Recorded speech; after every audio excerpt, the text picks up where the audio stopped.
दिखा दिया। भारत को बड़ा झटका, मजीद 25% टैरिफ आयद, मजमूई अमरीकी टैरिफ 50% हो गया। ट्रंप ने इजाफी पाबंदियां भी लगा दी। एग्जीक्यूटिव ऑर्डर जारी। सदर ट्रंप का कहना है कि भारत को रूसी तेल खरीदने की कीमत चुकाना होगी। भारत एक बेहतर तिजारती शराकतदार साबित नहीं हुआ। वताहर रूस से खाम तेल खरीद रहा है जो बिलवास्ता तौर पर यूक्रेन में जारी जंगी कार्रवाइयों को तवानाई फराहम करने के मुतरादिफ है। अमरीका का रूसी मसनूआत पर पाबंदी का दायरा भी मजीद वसी। अमरीका ने भारत पर इजाफी तिजारती पाबंदियां भी लगा दी। अमरीका का भारतीय मसनूआत पर इजाफी टैरिफ 21 दिन बाद लागू होगा। व्हाइट हाउस के मुताबिक भारत से दरामद तमाम अशिया पर इजाफी ड्यूटी आयद करना जरूरी और मुनासिब है।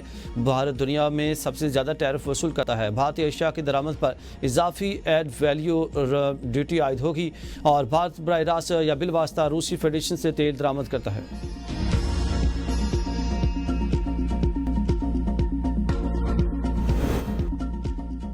इजाफी टैरिफ लगाने पर मोदी सरकार तिलमिला उठी। अपोजिशन की भी कड़ी तनकीद। भारतीय वजारत खारजा के तर्जुमान जयसवाल ने अपने रद्द-ए-अमल में कहा, इजाफी टैरिफ का अमरीकी इकदाम बेहद अफसोसनाक है। ये इकदामात नाइंसाफी पर मबनी, बिला जवाज और गैर मुनसिफाना है। भारत अपने कौमी मफादात के तहफ़्फ़ुज़ के लिए तमाम ज़रूरी इकदाम करेगा। हम इन मामलात पर अपना मौक़िफ़ वाज़ेह कर चुके हैं। अपोजिशन पार्टी कांग्रेस के रहनुमा राहुल गांधी का कहना है कि ट्रंप मुसलसल भारत के खिलाफ इकदाम कर रहे हैं। मोदी ट्रंप का नाम तक नहीं लेते। मोदी हिम्मत करें, ट्रंप को जवाब दें। नरेंद्र मोदी एक कमजोर वज़ीर-ए-आज़म है। कमजोर वज़ीर-ए-आज़म मुल्क के लिए खतरनाक है। इनके हाथ बंधे हैं क्योंकि वो अडानी के दोस्त हैं। अमेरिका में अडानी के खिलाफ तहकीकात चल रही हैं। अडानी कमजोर वज़ीर-ए-आज़म की कमजोरी है। मोदी डरपोक है, इनमें हौसला नहीं।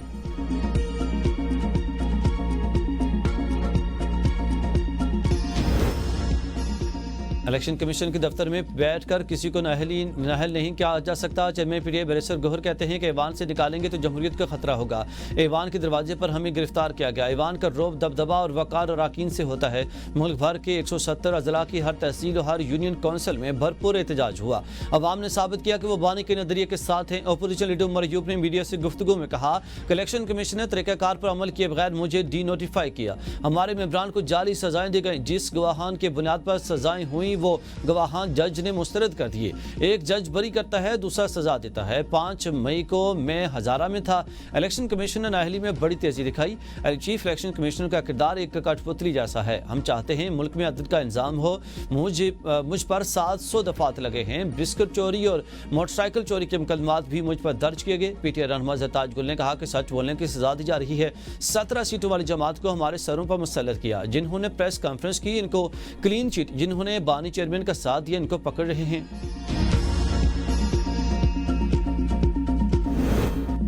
अपोजिशन लीडरों की नाअहली। पीटीआई रहनुमा उमर अयूब और शिबली फराज को बुरी रिलीफ मिल गया। पेशावर हाई कोर्ट ने इलेक्शन कमीशन को दरखास्त गुजारों के खिलाफ मजीद कार्रवाई से रोक दिया। अदालती हुक्म में कहा गया कि इलेक्शन कमीशन 5 अगस्त के नोटिफिकेशन पर मजीद कार्रवाई न करे। इलेक्शन कमीशन और दीगर फरीकैन को नोटिस जारी। अदालत ने समाअत 20 अगस्त तक मुलतवी कर दी। ज़रताज गुल और शिबली फराज को 11 अगस्त तक हिफाजती जमानत मिल गई। पेशावर हाई कोर्ट ने हिफाजती जमानत पर फैसला सुना दिया। अदालत की दोनों को 11 अगस्त तक मुतल्लिका हाई कोर्ट में पेश होकर अपील दायर करने की हिदायत। दहशतगर्दी अदालत फैसलाबाद ने गुज़िश्ता हफ्ते 9 मई केस में ज़रताज गुल और शिबली फराज को कैद की सजा सुनाई थी। पीटीआई के अपने मेंबर्स एमएनएस बानी पीटीआई के साथ नहीं खड़ा होना चाहते। वज़ीर मुमलिकत बराए दाखिला तलाल चौधरी के एबीएन न्यूज़ से गुफ्तगू। कहा, पीटीआई अरकान ने अगर अडियाला जाना था तो असम्बली क्यों आए थे? सीधे अडियाला ही चले जाते। अगर कामयाब एहतजाज है तो नाकाम क्या होगा? पीटीआई का नाकाम एहतजाज था। वो अंदर से बानी पीटीआई की सियासत से इत्तेफाक नहीं करते। पीटीआई के अरकान मजबूर हैं। उन्हें पता है वो सियासी तौर पर इन फैसलों के साथ नहीं चल सकते जो बानी पीटीआई करते हैं। ट्रैकिंग नंबर दें, 24 घंटों में बानी पीटीआई के बेटों को वीज़ा मिलेगा।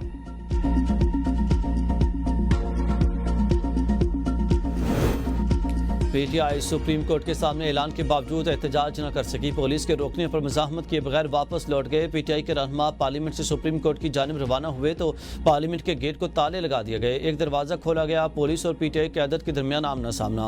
पीटीआई अरकान ने मौक़िफ़ इख्तियार किया कि वो पुरअमन अंदाज में सुप्रीम कोर्ट जाना चाहते हैं। आमिर डोगर ने कहा कि हम पुरअमन हैं, जाने दें। पुलिस ने दफ़ा 144 की खिलाफ वर्जी का हवाला देते हुए मुजाहिरीन को आगे बढ़ने की इजाज़त न दी। पीटीआई क़यादत तो पुलिस के दरमियान मुज़ाकरात नाकाम रहे, जिसके बाद अरकान पार्लियामेंट ने पार्लियामेंट हाउस के गेट के बाहर एलामती एहतजाज किया और फिर वापस चले गए।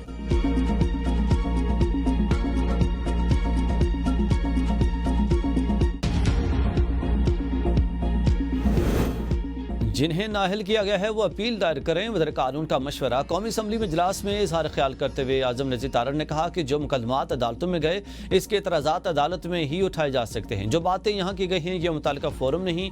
नवाज शरीफ के खिलाफ 3 रेफरेंस बने, अदालतों ने उन्हें ख़त्म किया। जमशेद दस्ती के मामले पर फुल बेंच पर एतराज़ात उठाए गए। बाहर निकलकर उन्होंने अदालत का शुक्रिया अदा किया। मेरी ज़ाती राय पर इस पर नाअहली बनती है, बाकी मामलात अदालत में हैं। असम्बली को चलाने और कानून साजी के हवाले से मिलकर बैठें।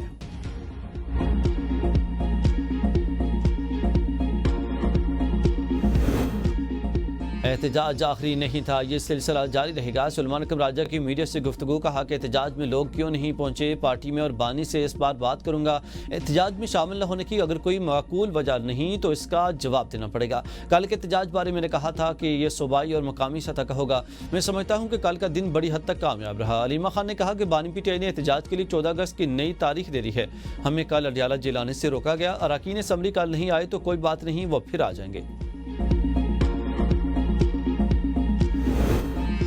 बहरिया टाउन करप्शन केस में अहम पेशरफ्त हुई। FIA की कार्रवाई के बाद अहम शवाहिद सामने आए हैं। वफाकी वज़ीर इत्तलात अताउल्लाह तारड़ की गुफ्तगू। कहा कि मलिक रियाज बहरिया टाउन करप्शन केस में मनी लॉन्ड्रिंग सामने आई। 1 अरब 12 करोड़ रुपए की मनी लॉन्ड्रिंग के सबूत मिले हैं। अस्पताल में छुपाया गया कैश और रिकॉर्ड कब्जे में ले लिया गया है। ये तमाम शवाहिद हुंडी हवाला को साबित करते हैं। मुल्क की माशरत को नुकसान पहुँचाने के लिए अरबों रुपए बैरून मुल्क भेजे गए। गैर कानूनी तौर पर हुकूम की मुंतकली से मुल्क की माशरत को नुकसान पहुँचा।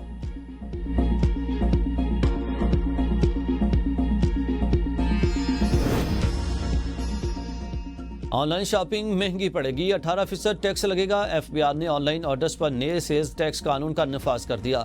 नोटिफिकेशन जारी। डिजिटल ऑर्डर्स पर market place, couriers, payment agent sales tax कटौती के पाबंद। कैश ऑन डिलीवरी पर भी सेल्स टैक्स की कटौती लाजिम करार। FBR ने ऑनलाइन ऑर्डर्स पर नए सेल्स टैक्स कानून का नफाज कर दिया। अफसरशाही में वक्त की मार। वज़ीर-ए-आज़म की जानिब से सख्त निगरानी का आगाज़। सरकारी दफातर में ताख़िर बर्दाश्त नहीं। वज़ीर-ए-आज़म ने वक्त की खिलाफ वर्जी पर सख्त नोटिस ले लिया। दफातर में गैर हाज़िरी और ताख़िर पर वज़ीर-ए-आज़म बरहम। वक्त की पाबंदी यकीनी बनाने की हिदायत। कहा कि तमाम अफसरान और अमला सरकारी औकात कार की मुकम्मल पाबंदी करें। वफाकी सेक्रेटरीज और अदारा सरबराहान खुद वक्त की पाबंदी में मिसाल कायम करें। सेक्रेटरी का काबीना की जानिब से तमाम वजारतों महकमों को खत जारी। IMF की माली शर्तें पूरी न हो सकीं। पाकिस्तान के लिए मुआशी चैलेंजेस बरकरार। $7 अरब के बेल आउट पैकेजेस में पाकिस्तान 5 अहम माली शराइत में से सिर्फ 2 को पूरा कर सका। 2.4 के बजाय 2.7 ट्रिलियन सरप्लस की अहम शर्त पूरी। चारों सूबों की तरफ से मजमूई महसूलात की शर्त भी पूरी हो गई। सूबों ने गुज़िश्ता माली साल के दौरान नकद इजाफी रकम 1.2 ट्रिलियन पैदा करने की शर्त की खिलाफ वर्जी की। हुकूमत मजमूई तौर पर 12.3 ट्रिलियन रुपए की वसूलियाँ न कर सकी। ताजर दो स्कीम से रिटेलर से 50 अरब रुपए जमा करने में भी नाकामी का सामना। कर्ज प्रोग्राम की अगली किस्त के लिए IMF के साथ जायजा मुज़ाकरात अगले माह मुतवक्के। वतन अजीज के आधी से ज्यादा ब्यूरोक्रेसी पुर्तगाल में प्रॉपर्टी के लिए चुकी शहरियत लेने की तैयारी कर रही है। वज़ीर दफ़ा ख्वाजा आसिफ का एक्सपर्ट बयान। कहा कि ये नामी ग्रामी ब्यूरोक्रेट्स हैं, मगरमच्छ अरबों रुपए खा के आराम से रिटायरमेंट की जिंदगी गुजार रहे हैं। बुज़दार का एक करीब तरीन ब्यूरोक्रेट बेटियों की शादी पर 4 अरब की सलामी वसूल कर चुका है। अब आराम से रिटायरमेंट की जिंदगी गुजार रहा है। सियासतदान तो इनका बच्चा खुचा खाते हैं। इनके पास प्लॉट है ना गैर मुल्की शहरियत, क्योंकि इलेक्शन लड़ना होता है। सुप्रीम कोर्ट के फैसले से मखसूस नशिस्तों पर बहाल होने वाले 18 अरकान कौमी असम्बली तनख्वाहों के मुंतजिर।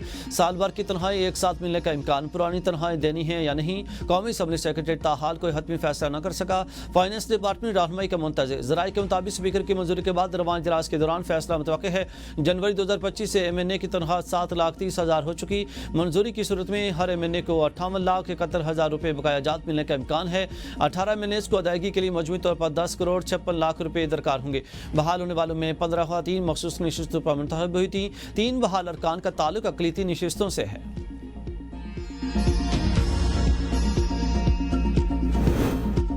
हुब्बुल वतनी और गद्दारी के सर्टिफिकेट कहाँ से और कौन तकसीम करता है? रहनुमा JUI हाफिज अहमदुल्लाह का सवाल। ABN के प्रोग्राम तजिया में गुफ्तगू। कहा कि 27वीं तरमीम के जरिए विफाकी हुकूमत सूबों के हुकूक पर हमलावर हुई। बुनियादी मकसद फाटा को विफाक के कंट्रोल में लाना है। 18वीं तरमीम के तहत दी गई खुद मुख्तारी को खत्म करने की साजिश है। आइंदा मुमकिन ऑपरेशन और फैसलों में सूबों की मुदाखलत खत्म होने का खदशा है। 2017 में फाटा के इंजमाम का फैसला हुआ। अब इंजमाम को रिवर्स किया जा रहा है। फाटा को जबरदस्ती खैबर पख्तूनख्वा में शामिल किया गया। मुखालिफ को गद्दारी का लेवल दिया गया। पीटीआई का एहतजाज किसी शख्सियत का नहीं, एक नजरिए का मुकदमा है। रहनुमा पीटीआई नाइम हैदर पंजोथा का प्रोग्राम सवाल से आगे में गुफ्तगू, कहा कि तनकीद करने वालों के पास अमल का कोई नमूना नहीं। हमने जुल्म जबर के दौर में भी पान पीटीआई का साथ नहीं छोड़ा। साइड पर बैठकर बातें करने वाले मैदान के लोग नहीं होते। खैबर से कराची तक कारकुनान ने एहतजाजी हिकमत अमली के तहत आवाज़ उठाई। असम्बली में खड़े होकर झूठ बोलने से हकीकत नहीं बदलती। पीटीआई के सेनेटर हुमायूं अहमद ने प्रोग्राम तजिया में गुफ्तगू करते हुए कहा कि सियासी जदोजहद में सबको अपनी जिम्मेदारी पूरी करनी चाहिए। एहतजाज में कारकुनों के बजाय एमपीएस और एमएनए निकले। अवाम को घर से बाहर करके हकाइक जानने की तरगीब दी जा रही है।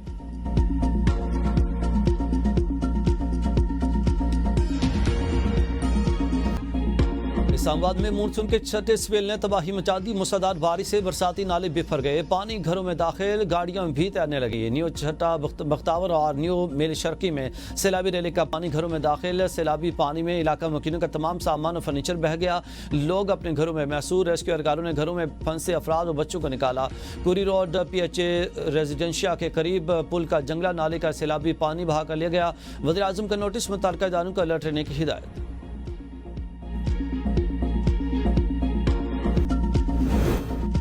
चेयरमैन वापडा की ज़ेर सदारत इजलास वापडा मनसूबों की रफ्तार तेज़ करने की हिदायत। कहा कि ज़ेर तामीर मनसूबों की तकमील और नीलम जेहलम प्रोजेक्ट की बहाली में तेज़ी लाना पहली तरजीह है। सस्ती बिजली की बढ़ती ज़रूरियात पूरी करने के लिए नए मनसूबों पर जल्द तामीराती काम का आगाज़ भी नागुज़ीर है।